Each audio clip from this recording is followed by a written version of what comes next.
Diriwayatkan dari Nabi Muhammad SAW bahwasanya beliau bersabda, barang siapa yang di pagi hari mengeluh atas sempitnya rezeki, maka seakan-akan dia mengeluhkan Allah kepada makhluk. Barang siapa di pagi hari mengeluh atas sempitnya rezeki, berarti dia seakan-akan mengeluhkan Allah kepada makhluk. Rezeki sudah menjadi tanggungan Gusti Allah.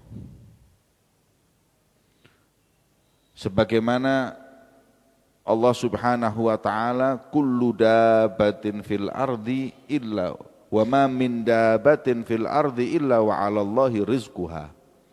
Dan tidak ada di muka bumi ini manusia atau hewan yang hidup kecuali rezekinya ditanggung oleh Allah. Dan rezeki tersebut kadarnya ditentukan oleh Allah. Siapa yang diberi sekian, siapa yang diberi sekian, Allah yang menentukan. Manusia tugasnya hanya ikhtiar menjemput rezeki tersebut. Ada yang diberi lebih, alhamdulillah. Ada yang diberi kurang, maka bersabarlah. Tapi kalau kita sampai mengeluh, ya opo, bulan-bulan terakhir ini rezeki saya seperti ini, berarti kita ini mengeluhkan Allah. Ya apa sih Gusti Allah ini? Gimana Allah ini ngasih rezeki saya kok seperti ini? Maka itu orang yang melakukan hal seperti itu adalah orang yang tidak ridho atas ketentuan Allah. Dan Allah berfirman dalam hadis qudsi, man lam yardha ala qadai wa lam yasbir ala balai falyaltamis rabban siwaya. Barang siapa yang tidak rela atas ketentuan Allah, tidak sabar atas ujian Allah, monggo cari Tuhan selain saya. Kita mesti berupaya, berikhtiar dan minta kepada Allah, tapi kadarnya Allah yang menentukan. Kita enggak boleh sampai mengeluh atas kadar rizki yang telah Allah tentukan kepada diri kita. Dan kita juga tidak boleh putus asa dengan rezeki. Sebab Allah yang menanggungnya. Dan bahkan hadirin, sampai rezekinya cacing yang di dalam tanah itu loh Allah yang ngasih. Cacing itu luwe gak iso mangan. Kok subhanallah kuburan dikeduk dikei awake menungso. Nih, dikeduk 2 meter. Manusia mengeduk 2 meter cuman ngasih makan cacing di situ. Itu kan rezeki sudah. Kata Habib Ali bin Muhammad Al-Habsyi, beliau mengatakan, warrizq maksumun bainal khalq hatta al-hinash. Ya. Yang namanya rezeki itu sudah dibagi di antara semua makhluknya, walaupun cacing tanah yang di dalam tanah itu. Jadi kita pasrah sama Allah untuk kadarnya, tapi enggak boleh pasrah dalam ikhtiarnya. Kak kerja gak opo ngeluh, ya opo sih rek rezekiku kok seret. Kudu seret kono sing gak nyambut gawe. Kemudian yang kedua, kalau Anda ingin berhasil dengan rizki yang melimpah, harta yang banyak, berpikirlah yang realistis. Berpikir yang realistis. kita baca surat Waqiah, kita sholat duha, ini untuk memberkahi dan memperbanyak rizki. Tapi selain itu harus bekerja dan mencari peluang yang terbaik dalam bekerja. Kita orang Indonesia ini kadang-kadang pikirannya enggak realistis. Kalau orang sudah mau kaya, yang dipikir iki dukune sing ditekani sapa? Iki gunung ndi sing iso dijak tirakatan? Tuku keris sapa? Nekani sapa? Melihara tuyul sing ndi? Ini pikiran sudah enggak realistis. Orang yang paling kaya di dunia ini sekarang ini yang namanya Bill Gates itu gak duwe tuyul, gak duwe keris, gak duwe apa ya sugih. Kon gak sugih-sugih ribut golek keris iku tok. Pikir yang realistis. Ini yang buat kita umat Islam gak maju, khususnya di Indonesia. Kalau mau kaya pikirannya aneh-aneh. Gimana kalau ini nekani kono, turu dek kono. Ini pikiran kayak gini ini gak masuk akal. Maka daripada itu, kita upaya bekerja sambil tawakal kepada Allah dan jangan lupa ayat-ayat dan doa-doa yang memberkahi dan memperbanyak rezeki kita dari Allah Subhanahu wa ta'ala. Maka itu para hadirin yang dimuliakan oleh Allah Subhanahu wa ta'ala, jangan pernah kita mengeluh. Jadi kalau kita itu rezekinya sedikit, ya mungkin waduh rezekiku titik sebab mungkin sholatku kurang istiqomah, jamaahku gak beres. Oh mungkin sebab-sebab yang disampaikan Rasulullah itu banyak. Apa hal-hal yang katanya itu membuat rezeki itu mampet? Ya, yang jelas itu rezeki mampet itu diantaranya adalah dosa, dan diantara dosa adalah zina. Lal ghina ma'azina, kata Rasulullah, enggak ada kekayaan hati, kekayaan lahir maupun batin dengan berbuat zina. Ya. Lal ghina ma'azina. Ini salah satu diantaranya. Yang kedua, uququl walidain. Orang yang durhaka dengan orang tuanya, ini buat rezeki mampet. Yang ketiga adalah qati'ur rahim. Makanya kata Rasulullah, qati'ur rahim adalah putus silaturahim. Makanya kata Rasulullah SAW, man aroda an yuwassa'alahu fi rizki, ya, wa yunsa'ulahu fi ajalih.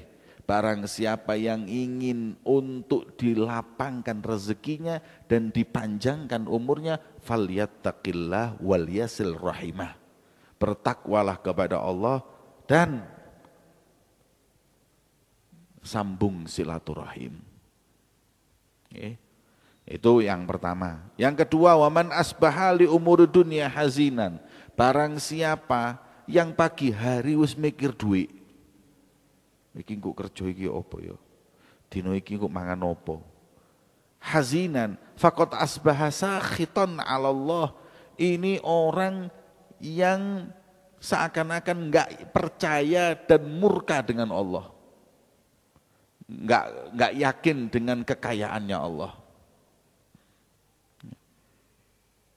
Jadi orang yang bangun tidur yang dipikir cuma dunia, ini adalah orang-orang yang tidak yakin atas ketentuan dan takdir yang telah Allah Subhanahu wa ta'ala tentukan.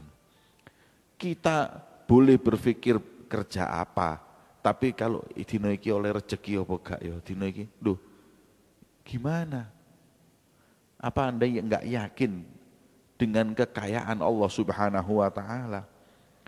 Kita jangan sampai jadi orang yang sedihnya itu karena dunia. Orang-orang dulu itu sedihnya itu karena mikir dosanya, mikir nanti bagaimana di kuburan, mikir kekurangannya, itu sedihnya mereka. Mereka enggak pernah sedih dengan hilangnya uangnya, enggak pernah mereka sedih dengan urusan-urusan duniawi ya. Nih. Maka itu ada satu orang tabi'in, ini istrinya melihat dia lagi sedih. Dia ngarep mau main, dia ngeluh ndase.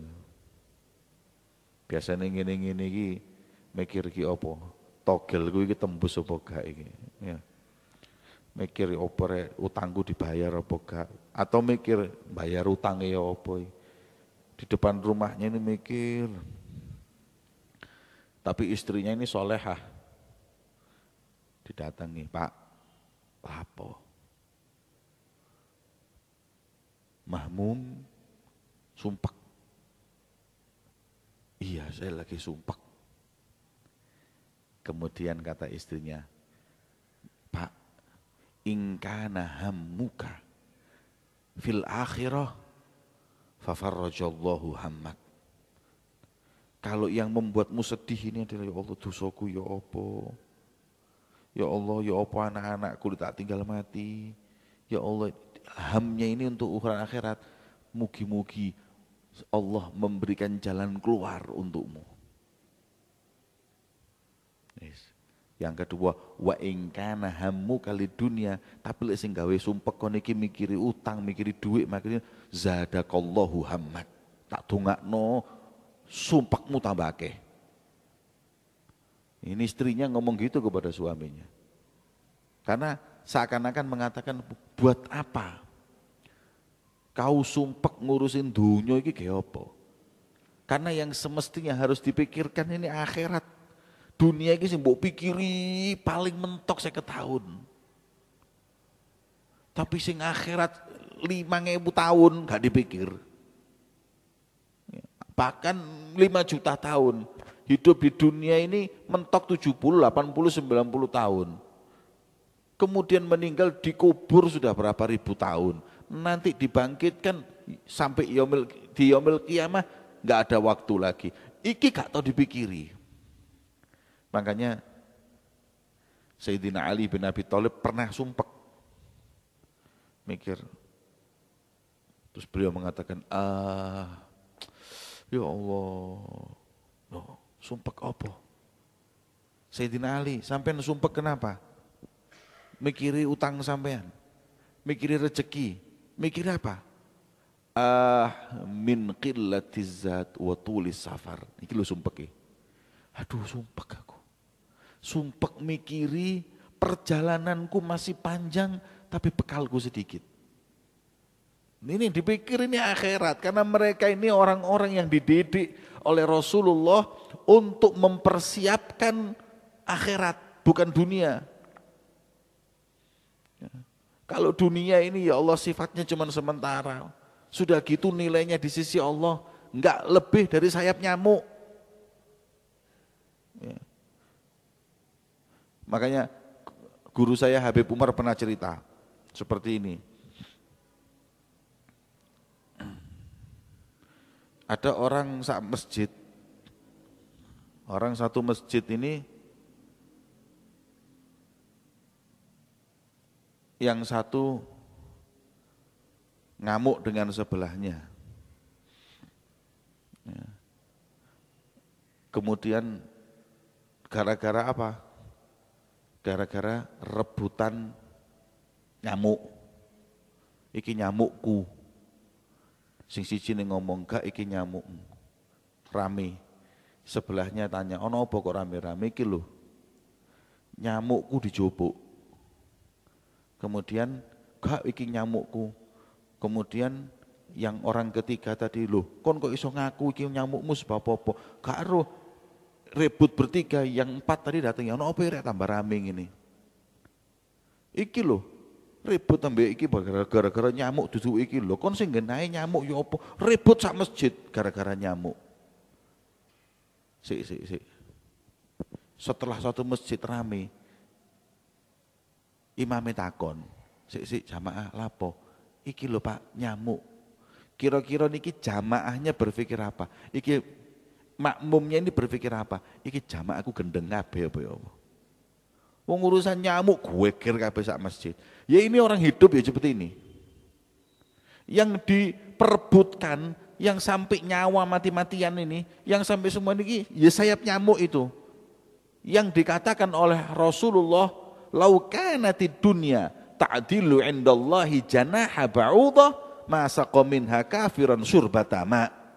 Kalau apabila dunia ini punya posisi di sisi Allah seperti dan seberat sayap nyamuk, orang yang kafir itu enggak dikasih sama Allah walaupun satu teguk air minum enggak diberi. Kalau dunia itu punya posisi seberat sayap nyamuk, wong kafir ini enggak beriman sih, enggak sembah Allah, yang enggak menyembah Allah, enggak dikasih air. Satu minum, satu tegukan aja enggak dikasih. Kalau ada posisi, tapi karena dunia ini enggak ada sedikit pun enggak mempunyai posisi di sisi Allah, maka masih sing kafir ya dikei, sing munafik ya dikei, sing ahli maksiat dikei dunia, karena enggak ada nilainya. Lah yang sesuatu enggak ada nilainya di sisi Allah ini kita perebutkan, putus silaturahim, durhaka dengan orang tua, cuman gara-gara dunia ini. Maka daripada itu beliau mengingatkan, barang siapa yang bangun tidur wis urusannya sumpek mikirin dunia, berarti dia orang-orang yang murka kepada Allah, enggak rela dengan Allah. Na'udzubillah min dzalik. Wa man tawadha'a, dan barang siapa yang rendah hati, tawadhu itu rendah hati dengan orang kaya karena kekayaannya. Jadi ada orang rendah hati dengan orang kaya bukan karena kekayaannya, tapi karena ibadahnya, karena umurnya yang tua, atau karena lomannya dan lain-lain. Tapi ini bukan, barang siapa yang rendah hati dengan orang kaya karena kekayaannya, nah maka niscaya zahaba thulutsa dinih, melayang darinya 2/3 agamanya. Ono wong sugih teko tahlilan, maca Fatihah ya gak iso. Nggih. Salate ya gak jelas, duweke ya gak halal, gak haram, gak jelas. Tapi nek wis teko tahlilan muatek kabeh. Monggo-monggo pinarak-pinarak dilunggukno ngarep. Iki sak majelis iku ilang kabeh, 2/3 agamanya hilang semua. Kalau sudah merendahkan diri kepada orang kaya karena kekayaannya. Tapi kalau orang kaya soleh, karena solehnya enggak masalah. Tapi kalau karena kekayaannya hilang, masalahnya itu adalah dalam hati orang itu ada kecintaan kepada dunia sampai yang diagungkan orang-orang yang punya dunia. Ya. Dalam riwayat yang lain ada hadis seperti ini, man qabbala yada ghaniyin li ghinahu, barang siapa yang cium tangan kepada orang kaya karena kekayaannya, bukan karena kesolehannya atau yang lain, maka hilang darinya 2/3 keimanannya. Hilang wis. Iku lek salamane sepisan ngene 2/3 hilang. Iku nek sepisan, nek wala-walik minus. Nggih. Minus sudah. Ya. Minus 1/3.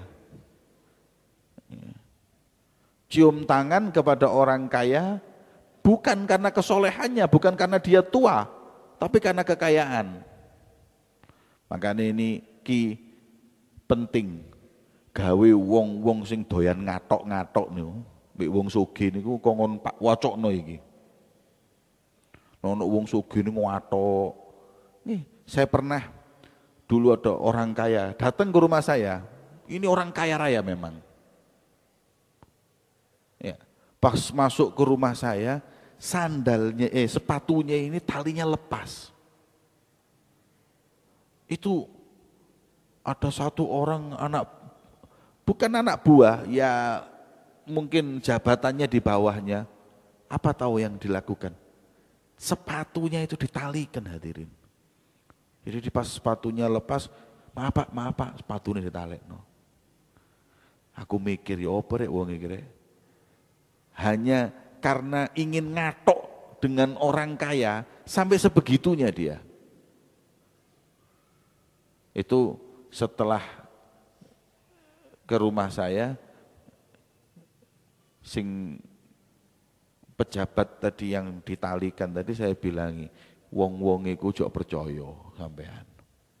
Saiki kon duwe jabatan, ditalekno sepatumu. Tapi nek kon entek masa jabatanmu, sepatumu disepak nggo. Iku untung sik sepatu tok, engko sak sikil-sikilmu digaprak nggo. Sing paham sampean, sing pinter. Ini pejabat sama orang kaya ini kadang-kadang terlalu bodoh.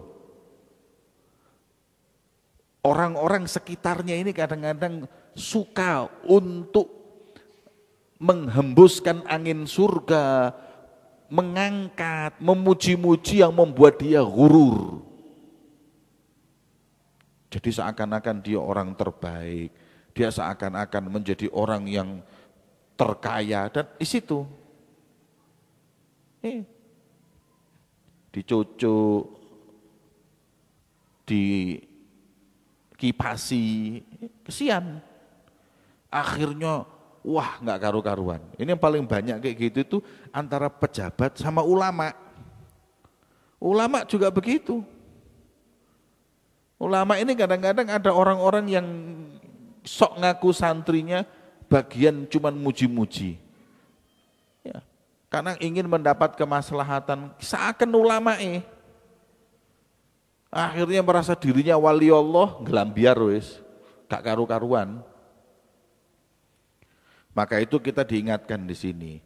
Anda boleh menghargai orang, Anda boleh mencintai, Anda boleh mencium tangannya, Anda boleh memberikan tempat di depan kepada orang yang Anda yakini kesolehannya, kedekatannya kepada Allah. Jangan kekayaan. Nih, kalau kekayaan, naudzubillah. Masalahnya kenapa? Lu Beb, mosok ngatok ngono tok sampai melayang imannya itu 2/3 nih loh. Agamanya kok cek nemen nih. Nah, saya kasih tahu. Sebenarnya masalahnya bukan ngatok. Masalahnya adalah ta'zim lid dunia. Orang itu hadirin ya, kalau di matanya yang agung itu ilmu, maka yang ilmunya terbanyak itu yang dihargai oleh dia. Ya kan? Ada orang pemain senengannya bal-balan. Maka di matanya yang paling pinter bal-balan itu ya orang yang paling mulia. Ada orang yang senengnya ibadah. Senengnya ibadah, senengnya mbek Gusti Allah lan Kanjeng Nabi. Maka dia menganggap yang paling dekat dengan Allah dan Nabi Muhammad adalah yang mulia. Jadi siapa yang paling punya bagian terbanyak dari apa yang dia cintai, itulah yang mulia di matanya. Nah, kalau orang yang ada di benaknya itu dunia, harta, jabatan, maka yang paling diagungkan adalah yang paling banyak hartanya dan jabatannya. Iku sebabnya.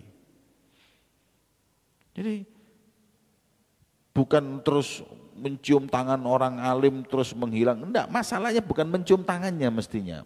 Takzimnya loh, pengagungannya loh kepada dunia yang enggak semestinya itu untuk diagungkan.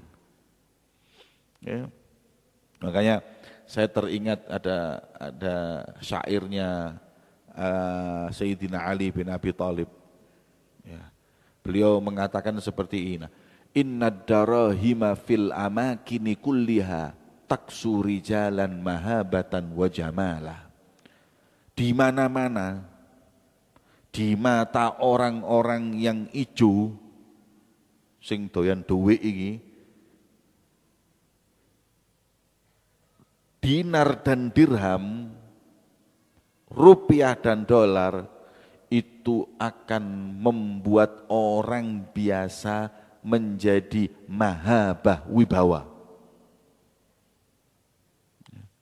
Di mana-mana orang itu kalau duitnya banyak, wibawa hadirin. Orang kalau uangnya banyak mesti didahulukan, dihargai.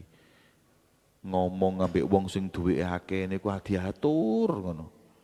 Wedi lek salah ngomong proposale gak tembus wis. Ngomong sama orang kaya diatur mahabah. Padahal orang kaya ini kadang-kadang sholat ya enggak loh. Orang kaya ini kadang-kadang ya maksiat. Tapi kalau sudah kaya kok ada kewibawaan. Kata Sayyidina Ali, wa jamala. Wong nek wis duweke akeh, iku masih elek ketok ganteng. Nggih, Pak. Njaluk wong wedok ayu ya dikekno. Santriku iku yo ganteng, tapi bondone Supra njaluk anake Haji sapa ya ditolaki terus ae. Enggak duwe duit bondo Supra. Tapi wong sugih, kaya raya, insya Allah dijadikan istri kedua, ketiga ya mau. Lo padahal gak pati ganteng, welek ireng, ya tapi duwike mulus. Jamala, jadi ketok ganteng, rebutan. Orang kaya ini rebutan perempuan. Nih. Wahyal lisan liman aradal fasahah. Dan uang ini seperti lisan yang tajam bagi orang yang menginginkan kefasihan dalam bicara. Sampeyan titeni wong sugih nek ngomong iku masih pelat kaya fasih. Wong ngrungokno kabeh. Subhanallah. Kun gak krungu mang sambutane Pak Haji ini. Sambutan apa? Sing gawe fasih niku duwike dudu omongane. Iya. Wahyal lisan liman aradal fasahah wa huwas silah liman aradal qitala. Kata Sayyidina Ali, uang ini adalah senjata yang paling ampuh buat membunuh orang. Kalau nek kepingin dadi wong pemberani, wis gak usah melok kungfu kesuwen. Gak usah melok tepak-tapak suci, gak usah melok apa. Duitmu sing akeh. Kon kepingin mateni sapa ae iso. Anda mau merendahkan siapapun bisa. Sogok kono, sogok kene, dadi kabeh. Jawara-jawara pinter kaya apa lek ana duwike ya mlebu penjara kon. Nggih. Tapi nek ono duwike, Masya Allah hadirin, luput terus. Sampeyan titeni wong sugih-sugih niku lemu awake, ndek.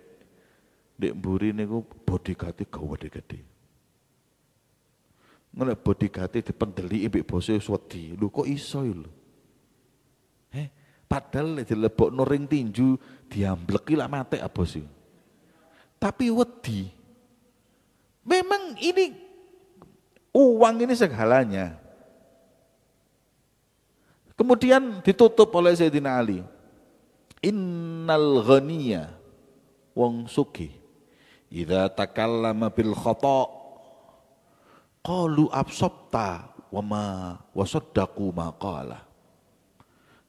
Orang kaya itu kalau ngomong dan ngomongnya salah, masyarakat itu langsung ngomong, Masya Allah, leres omongan sampean itu masuk akal.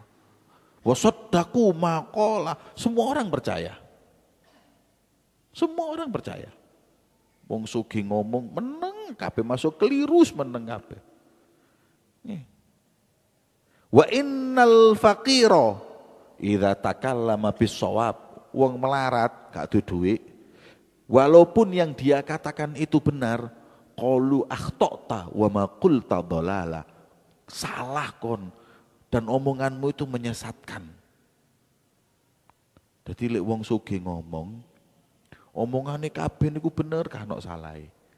Nek wong melarat ngomong bener lho ya, salah kabeh gak ono benere.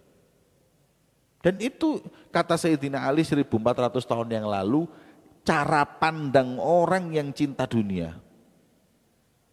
Jadi orang yang punya uang yaitu yang mulia. Sudah ini namanya uang ini sebagaimana yang disampaikan oleh Rasulullah, inna likulli ummatin ijlun wa ijlu hadhil ummah adananir wa darahim. Setiap umat nabi-nabi terdahulu mereka mendapat musibah dengan memiliki berhala. Berhala ini, berhala itu, berhalanya Samiri, berhala Lata Uzza, berhala. Tapi umatku jangan khawatir, tidak akan kena berhala. Kalaupun berhala ada, buat mereka berhalanya adalah dinar dan dirham, rupiah dan dolar. Iki udah berhala ini. Sing bener iso dadi salah, sing salah dadi bener ana iki nih. Uang. Makanya kalau orang sudah pikirannya seperti itu kacau semua hadirin. Semakin mudah orang-orang yang berduit mempermainkan hukum, mempermainkan akhlak, mempermainkan agama dan lain-lain. Kalau sudah kita umatnya ini dunia nomor satu, harta nomor satu. Dan Rasulullah SAW beliau bersabda, masyirqu akhafu alaikum. Dalam riwayat, mal faqru akhafu alaikum. Aku iki, dawuh Kanjeng Nabi, aku ini Nabi yang paling tidak khawatir pada umatku kemiskinan. Saya tidak khawatir umat saya nanti ekonominya lemah, saya enggak khawatir. Justru yang saya khawatirkan, walakin akhsha alaikum an busitot alaikumud dunya. Yang aku khawatirkan kalau Allah memudahkan dan memberikan gelimang dunia atas kalian. Fatanafasuha mithli ma tanafasuha. Kau berebut jabatan dan dunia, rebutan umatku, uang dan harta. Fa'ahlakat fatuhlikukum kama ahlakathum. Niscaya akan membuatmu binasa sebagaimana ini jabatan dan uang ini telah membuat orang-orang terdahulu binasa. Ini hadir. Islam itu mulai dari khilafah pertama zamannya Rasulullah, kemudian ke khulafaur rasyidin, nggak pernah kalah. Karena apa? Karena mereka nggak cinta dunia. Mayoritasnya umat Islam itu Allah nomor satu dan Rasulnya nomor dua. Dunia dan segalanya itu buat dia nomor 10, nomor 15. Makanya Islam jaya sampai khilafah Umayyah. Khilafah Ar-Rasyidin selesai 30 tahun, khilafah Umayyah. Umayyah itu sekitar 83 tahun. Walaupun di Umayyah ini ada pemimpin yang baik dan ada pemimpin yang buruk. Yang buruk seperti Yazid bin Muawiyah. Ini buruk sudah. Rekor pemimpin buruk pertama kali di Islam ya iki Yazid bin Muawiyah ini. Tapi umatnya masih banyak yang mendapatkan cahayanya Rasulullah baru Rasulullah meninggal. Jadi imannya sih kuat-kuat. Zaman Umayyah pun Islam kemana-mana, hampir setengah dunia dikuasai sama umat Islam. Sampai khilafah Umayyah diruntuhkan dengan khilafah yang selanjutnya. Khilafah apa? Abbasiyah. Abbasiyah ini ratusan tahun hadirin. Ratusan tahun. Sekitar mungkin 800 atau 700 tahun. Lupa saya. Lama itu. Ya berhasil. Kalau di Umayyah itu yang terkenal buruk Yazid, yang paling baik adalah Umar bin Abdul Aziz. 2 tahun pegang khilafah. Kemudian sampai di khilafah Abbasiyah. Di khilafah Abbasiyah ratusan tahun. Ratusan tahun jaya Islam. Teknologi, kedokteran dikuasai umat Islam semua.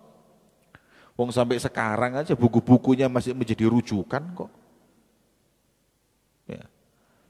Dikuasai umat Islam sampai mulai merosot ekonomi peradaban, merosot SDM mereka hingga dilihat ketika itu yang kuat keislamannya adalah Muhammad Al-Fatih, yang ada di Bursa di dekat Istanbul atau yang di Turki ya sekarang itu. Melihat keadaan seperti itu, akhirnya tanpa perang, tanpa apapun, khilafah yang ada di Abbasiyah tidak pakai pemberontakan, khilafah dipindah kepada khilafah Utsmaniyah. Ya, ada yang disebut Utsmaniyah karena yang pertama kali jadi khalifah namanya Utsman Ghazi. Ini juga ratusan tahun. Nah, ratusan tahun kejayaan Islam dipegang oleh khilafah Utsmaniyah sampai ke Aceh, sampai ke Jogja. Jogja itu punya masihan bukti-bukti khilafah itu. Kalau dia ikut khilafah yang ada di Utsmaniyah, apalagi Aceh. Ya, ikut Islam di mana-mana, di Indonesia, di Thailand, semua ini masuk khilafah ini.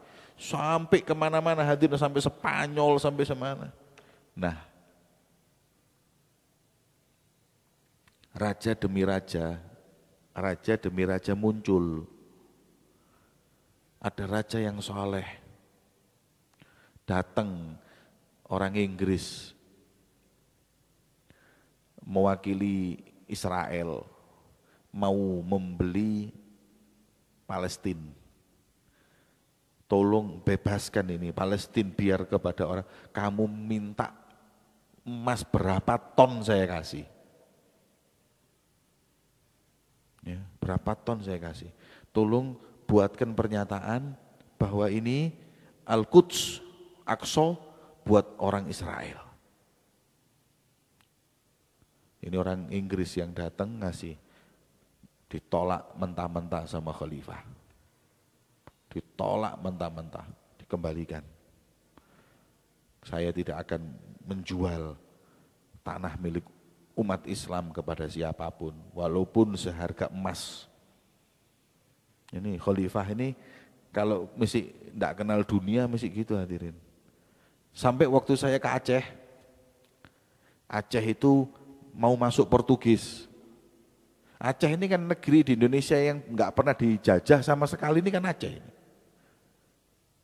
Makanya ada peraturan dunia, negeri yang sudah dijajah lebih dari 150 tahun milik penjajah. Indonesia ini mestinya kena Belanda. Indonesia milik Belanda karena kita 300 tahun. Jadi negara Indonesia enggak ada, harus kembali ke Nederland, Belanda.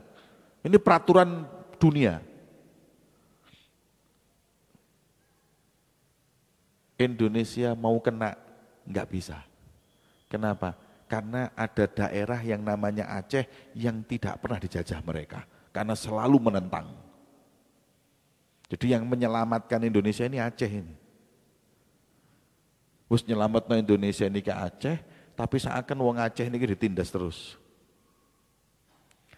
Aceh keterlibatan hubungan dengan khilafah Utsmaniyah sangat kuat sampai detik ini. Suatu saat Portugis itu menguasai ekspansi Aceh. Rempah-rempahnya bagus di sana. Melihat kekuatan yang seperti itu, Sultan di Aceh minta tolong kepada khalifah di Turki, di Istanbul. Sampai di sana, pulang diberi persenjataan satu kapal. Meriam semuanya ini untuk perang sama Portugis. Dan betul, begitu Portugis masuk, ya, rakyat Aceh tidak diam. Mereka lawan itu, dibom di semua sampai Portugis mikir-mikir loro kabeh mbek wong Aceh wis. Olehne gak sepiro matek piro iki, wis golek liyane. Orang Aceh itu sifatnya enggak kayak orang Jawa. Kalau Jawa itu luwih seneng ngalah daripada ruwet. Delok ngene, aduh jarno wis. Lah kalau orang Aceh sifatnya tidak bisa ditindas. Tidak bisa ditindas. Melihat ketidakadilan gak kuat, berdiri, bangkit orangnya. Nah, waktu saya ke sana, saya ditunjukkan jenderal Belanda dibunuh di sini, tempat dibunuhnya jenderal ini di sini, itu semua ada. Jadi peperangan dengan para penjajah itu sudah hidupnya orang Aceh ini perang tok. Nggak perangnya itu setelah tsunami, itu baru nggak perang. Belanda diusir teko Portugis, teko iki sampai Orde Lama, zaman Orde Baru datang, GAM dengan pemerintah puluhan tahun Indonesia ini pemerintah sama Aceh ini perang. Ada yang orang yang tidak mau, ya kan memang biasa nggak terjajah.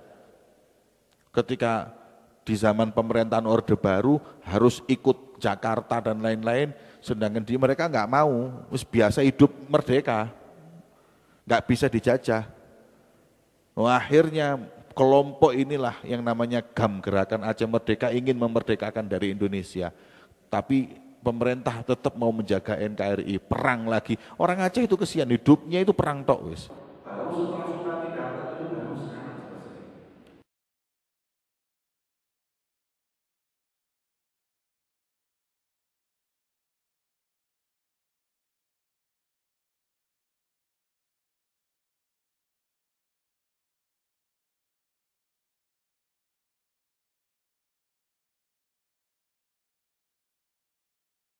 Hiasan-hiasan emas mungkin sekitar 2,3 miliar lah rupiah waktu itu diantar ke Istanbul, ke Sultan itu. Sultan, terima kasih banyak, kami berhasil dengan senjata yang kau beri memukul mundur mereka. Ini hadiah dari rakyat kami. Rakyat Aceh punya emas-emasan, rakyat Aceh punya emas-emasan itu dikumpulkan, diberikan kepada Sultan atas terima kasih dapat senjata itu. Ya. Bukan cuma itu, Pak Soekarno dulu waktu negeri Indonesia itu tidak punya uang sama sekali untuk beli pesawat, presiden gak duwe pesawat. Ketika Pak Karno itu, sampai sekarang saya ditunjuki tempatnya, tempat orasi Pak Karno di sini, Beb. Dan selesai orasi, semua yang hadir di gedung itu melepas perhiasannya, diberikan kepada Pak Karno untuk beli pesawat. Hingga bawa berapa keranjang emas-emasan oleh Pak Karno diberikan pesawat. Jadi yang pertama kali memberikan presiden negeri Indonesia ini pesawat orang Aceh. Nah ini juga begitu, saking senengnya hadirin, copot semua gelang-gelang ini orang Aceh diberikan. Mungkin 2-3 miliar waktu itu diberikan kepada Sultan. Sultan, nah ini kembali pada pembahasan saya, ketika itu enggak cinta dunia. Betul-betul izzul Islam wal muslimin, mengagungkan Islam dan umat Islam, jangan sampai ditindas oleh orang-orang kafir. Katanya Sultan itu, emas diterima, dikatakan sekarang emas sudah aku terima dan aku kembalikan lagi kepada rakyat Aceh. Tolong emas ini dijual seharga berapa dan uangnya dipakai untuk memperingati Maulid Nabi Muhammad SAW. Kalau 1 hari habis, ya monggo. Kalau enggak 2 hari, kalau enggak 3 hari. Pokoknya 4 miliar ini dibuat maulud habis berapa hari. Pulang emas tadi itu dibawa, kemudian sama Sultan itu dikembalikan ke Sultan, dikatakan tolong uang ini dicairkan buat maulid Nabi beberapa hari sampai habisnya uang ini. Karena uangnya banyak hadirin, akhirnya sampai 40 hari, tiap hari peringatan maulid Nabi sampai 40 hari. Jadi 12 Rabiul Awal sampai 12 Rabiul Tsani. Ya, sampai ditambah lagi hampir ya, 10 hari selanjutnya. 22 Rabiul Tsani baru selesai. Uang habis 40 hari. Dan sampai detik ini orang Aceh itu adatnya kalau maulid Nabi diperingati tiap hari sampai 40 hari. Ya, ini riwayat 40 hari ya dari situ tadi itu. Jadi di Aceh itu 40 hari kalau mulutan. Nah, ketika seorang pemimpin, orang itu tidak cinta dengan dunia, aman. Nah, mulai berpindah khalifah demi khalifah demi khalifah sampai kepada khalifah yang tergiur dengan harta dan segala-galanya. Nah, ini yang dikhawatirkan Rasulullah di sini nih. Dan akhirnya betul, untuk demi mendapatkan kekayaan dan lain-lainnya, khalifah ketika itu digiur untuk ikut perang dunia pertama, boloan ambek Jerman, mungsu Amerika dan mungsu Inggris dan Perancis dan lain-lainnya itu. Dan akhirnya kalah. Ketika kalah, semua kekayaan dan semua tempat-tempat jajahan umat Islam itu semua diambil Inggris. Inggris gak tinggal diam, pinter akal Inggris. Inggris mikiri sakmono akene repot. Inggris gak mau ngurus, cuman Inggris mau pecah-pecah aja. Saudi Arabia itu kan punyanya khalifah itu. Dipedot, ada dulu dilihat kan gitu, jeli orang-orang Inggris ini jeli. Endi sih ono pemberontak sing mulai biyen nanti berontak gak iso-iso. Oh iku lho, berontak omane tak keingin.